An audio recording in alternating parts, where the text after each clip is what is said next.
ମୁଁ ପ୍ରବୋଧ କୁମାର ସ୍ୱାଇଁ, ଜିଲ୍ଲା କଂଗ୍ରେସ ଓବିସିଏଲ୍ ସଭାପତି ଅନୁଗୁଳ।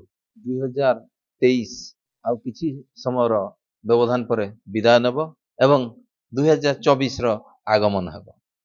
ଆସନ୍ତୁ ପ୍ରଭୁ ଜଗନ୍ନାଥ ମା ବୁଢ଼ୀ ଠାକୁରାଣୀଙ୍କ ପାଖରେ ମୋର ଏତିକି ମାତ୍ର କାମନା ଏବଂ ପ୍ରାର୍ଥନା, ପ୍ରଭୁ 2024 ଅନୁଗୁଳ ନିର୍ବାଚନ ମଣ୍ଡଳୀର, ଓଡ଼ିଶା ଏବଂ ଭାରତବର୍ଷର, ପୃଥିବୀର କୋଣ ଅନୁକୋଣରେ ଥିବା ପ୍ରତ୍ୟେକ ଓଡ଼ିଆ ମା ମାଉସୀ ଗୁରୁ ଗୁରୁଜନ ମାନଙ୍କୁ ନୂତନ ବର୍ଷର ଅନେକ ଅନେକ ଶୁଭେଚ୍ଛା, ଶୁଭକାମନା, ଅଭିନନ୍ଦନ।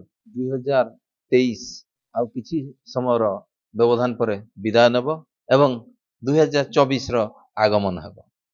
ଆସନ୍ତୁ ପ୍ରଭୁ ଜଗନ୍ନାଥ ମା ବୁଢ଼ୀ ଠାକୁରାଣୀଙ୍କ ପାଖରେ ମୋର ଏତିକି ମାତ୍ର କାମନା ଏବଂ ପ୍ରାର୍ଥନା, ପ୍ରଭୁ 2024 ଅନୁଗୁଳ ନିର୍ବାଚନ ମଣ୍ଡଳୀର, ଓଡ଼ିଶା ଏବଂ ଭାରତବର୍ଷର, ପୃଥିବୀର କୋଣ ଅନୁକୋଣରେ ଥିବା ପ୍ରତ୍ୟେକ ଓଡ଼ିଆ ମା ମାଉସୀ ଗୁରୁ ଗୁରୁଜନ ମାନଙ୍କୁ ନୂତନ ବର୍ଷର ଅନେକ ଅନେକ ଶୁଭେଚ୍ଛା, ଶୁଭକାମନା, ଅଭିନନ୍ଦନ।